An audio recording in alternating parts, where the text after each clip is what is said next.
YCP MP Vijayasai Reddy చిక్కుల్లో పడ్డారు.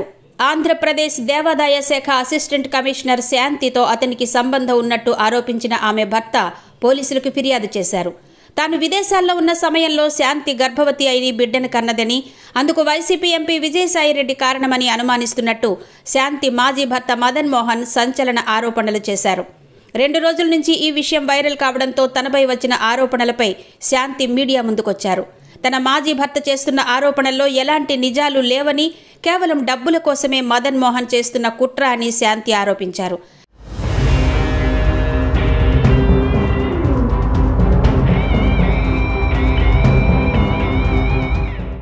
తనకు మదన్ మోహన్తో 2013లో వివాహం జరిగిందని, తాను హిందువు కాగా మదన్ మోహన్ క్రిస్టియన్ కావడంతో తనను మతం మార్చుకోవాలని హింసించేవాడని ఆరోపించారు.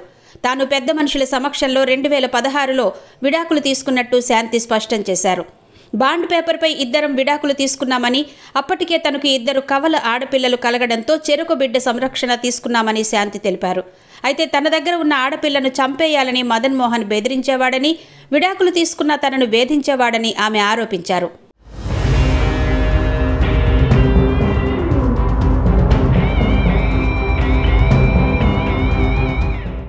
తన పిల్లలు 2 ఆడపిల్లలు కావడంతో వారి కోసం తాను మదన్ మోహన్ పెట్టే బాధలు భరించినట్టు చెప్పుకొచ్చారు.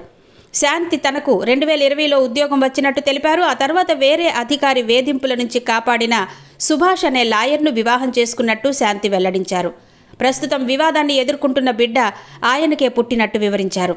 ఇక ఈ ఏడాది ఏప్రిల్లో కోర్టు నుంచి కూడా విడాకులు తీసుకునేందుకు మదన్ మోహన్ తాను అప్లై చేసినట్టు చెప్పారు. అయితే ఈలోపు తాను అక్రమంగా 100 కోట్లు సంపాదించినట్టు ఒక పత్రిక కథనాలు రాయడంతో అది నిజమని నమ్మి తనకు 70 కోట్లు ఇవ్వాలంటూ మదన్ వేధిస్తున్నాడని ఆవేదన వ్యక్తం చేశారు. వేధింపు చర్యల్లో భాగంగా ఎంపీ విజయసాయిరెడ్డితో తనకు అక్రమ సంబంధం అంటగడుతూ బ్లాక్మెయిల్ చేసే ప్రయత్నం చేస్తున్నాడని శాంతి ఆరోపించారు.